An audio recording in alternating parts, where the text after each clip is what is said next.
কুমিল্লার হোমনায় বাবার ইচ্ছা পূরণে হেলিকপ্টারে নববধূকে বাড়ি নিয়ে গেলেন সাইফুল ইসলাম নামের এক ডিশ ব্যবসায়ী। গতকাল শনিবার বিকেলে উপজেলার চান্দেরচর ইউনিয়নের চান্দেরচর গ্রামে এ ঘটনা ঘটে। বর সাইফুল ওই গ্রামের আমিরুল ইসলামের ছেলে এবং চান্দেরচর বাজারের ডিশ ব্যবসায়ী। গণমাধ্যমকে বিষয়টি নিশ্চিত করেছেন ইউপি চেয়ারম্যান মোজাম্মেল হক। তিনি জানান, পার্শ্ববর্তী ঘাগুটিয়া ইউনিয়নের দড়িচর গ্রামের জয়নাল আবেদিনের মেয়ে সুমাইয়া আক্তারের সঙ্গে শনিবার বিকেলে বিয়ে হয় সাইফুলের। এ সময় বাবার ইচ্ছা পূরণে বরের সাজে হেলিকপ্টারে করে কনের বাড়িতে যান সাইফুল। পরে বিয়ে সম্পন্ন হলে নতুন বউ নিয়ে হেলিকপ্টারে করে নিজ বাড়িতে ফেরেন।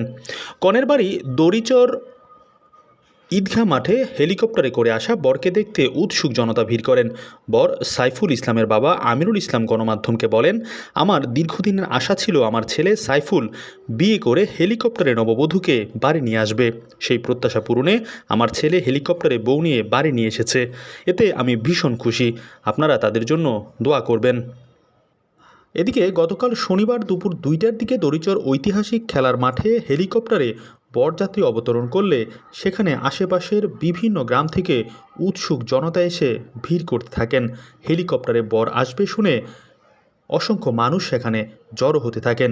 পারিবারিক সূত্রে জানা যায়, চান্দেরচর গ্রামের আমিরুল ইসলামের তৃতীয় ছেলে মোহাম্মদ সাইফুল ইসলাম একজন ডিশ ব্যবসায়ী। তার স্থানীয় চান্দেরচর বর্তলী বাজারে কসমেটিক্স ও হার্ডওয়্যারের ব্যবসার পাশাপাশি ডিশ লাইনের ব্যবসা রয়েছে। পারিবারিক সূত্রে জানা গেছে, সাইফুল ইসলামের শখ পূরণে রাজধানী ঢাকা থেকে 1 লক্ষ টাকায় এই হেলিকপ্টার ভাড়া করা হয়।